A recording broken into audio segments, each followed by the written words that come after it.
You didn't just wake up one day and decide to hurt your wife. You didn't just wake up one day and decide to engage in these addictive behaviors. There was a reason for this. So let me ask you this. And without making these things an excuse, but they're not excuses, they're reasons, right? You had to have been vulnerable to those behaviors.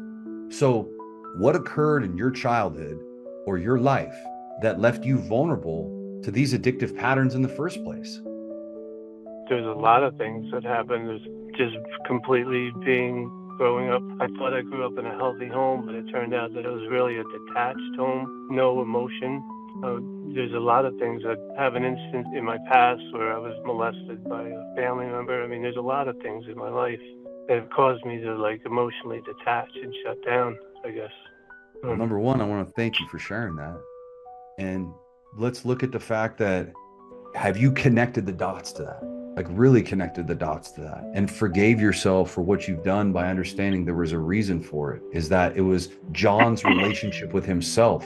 John, your relationship with yourself was fractured from a young age through the household dysfunction, through the sexual abuse, through being a victim of a crime like that, and the way that distorts your self-image, your self-perception, how you regulate your emotions. So I get molested, and then my family is not even emotionally available for me to even talk about it. So what do? I shut down. I disconnect from myself. The disconnection from yourself is an adaptation to the pain. It's the way that you survived it.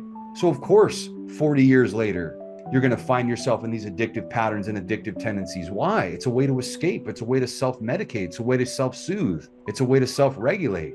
And have you struggled with these addictive patterns most of your life?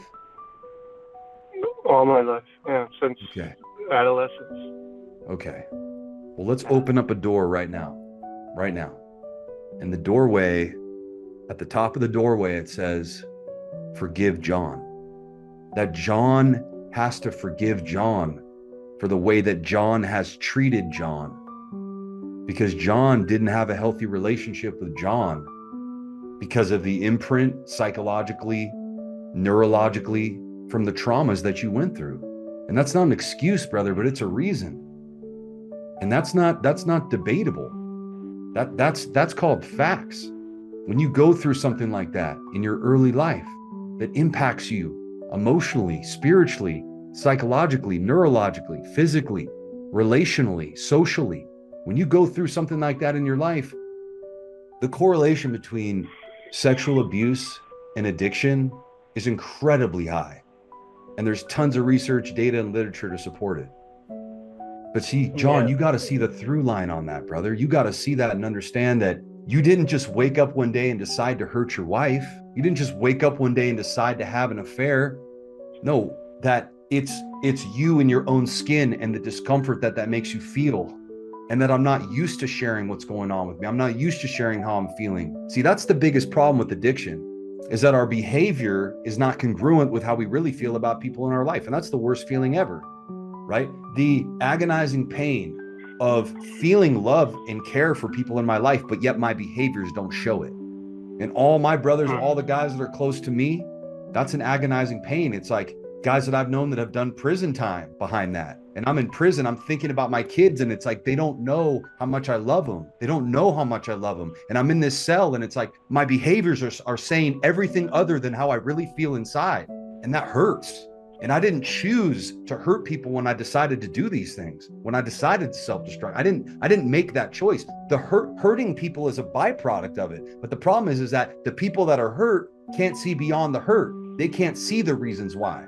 They think it's like, well, that you just did this because you don't care about me, or you just did this because you don't love me, or you just did this because you're just thinking about yourself. No, the reality is I did these things because I'm trying to not be in my own skin, because I'm consumed by my own pain, by my own world, by my own, right, whatever's going on with me. And that's the biggest tragedy, man.